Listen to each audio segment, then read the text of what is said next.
Where do you even start with writing an email to a college recruiting coach? Welcome back to the Rowing Recruitment Masterclass. In this episode, we'll be breaking down calls, communications, and exactly how to build strong relationships with coaches throughout your journey. It's easy to look at the process of recruitment in terms of the big milestones, making first contact with a coach, sending that all-important 2K score that all leads up to an official visit. But this process isn't about one-off moments. It's an ongoing relationship, and consistent communication is what can set you apart from other athletes. You should be sending regular email updates to coaches, which could include your academic results, your ERG test, race results, or even a positive training blog. Prompt, clear updates show that you're reliable, which is a key quality to demonstrate to the coaches.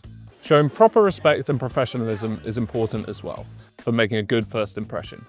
Make sure to address the coaches with their title: Coach Fransden, Coach Gennaro, Coach Daphne.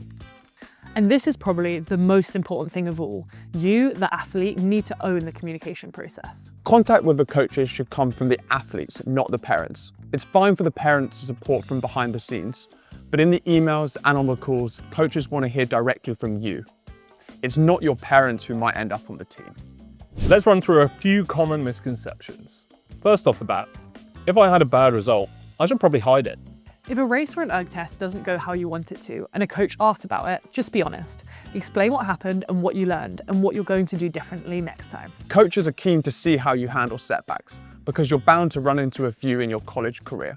So if this comes up, make sure to do some honest, positive self-reflection. No excuses, no blaming your teammates. Second misconception, if I don't get a reply, it means the coach doesn't really like me. Don't worry, this doesn't mean that. Coaches are busy and they're communicating with a lot of different athletes, so non-responses to emails are very common. If you haven't heard back, don't panic. Just follow up a little while later with an update on your training or what's been going on. It's time to talk about calls. So what actually happens on a recruiting call? The first call you have with a coach is usually just about getting to know you. Coaches want an initial picture of you as a rower, your motivations, your mindset, and your character. Some common questions you might be asked are, why America? Tell us about your rowing journey so far. What races do you have coming up?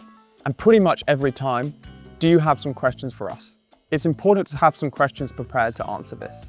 Don't ask anything too generic that you could find easily online.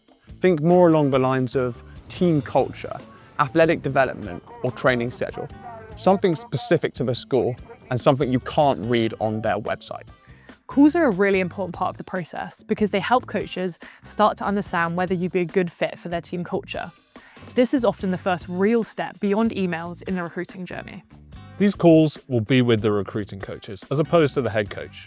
Parents can join if they feel like it's necessary, but the conversation should always be athlete-led. The coach wants to know you, not what your parents think of you. There's a lot to think about with these recruiting calls, so we put together this foolproof call prep checklist. Always triple check the time difference and the calendar invite, especially for calls across the Atlantic.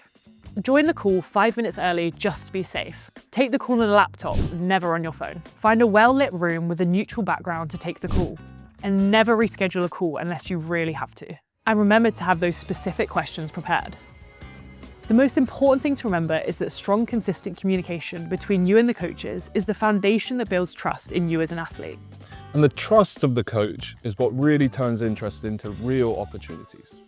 In the next episode, we'll be covering official visits. It's a critical moment in every athlete's recruitment timeline, so make sure you know exactly how to make the most of it. Don't miss it.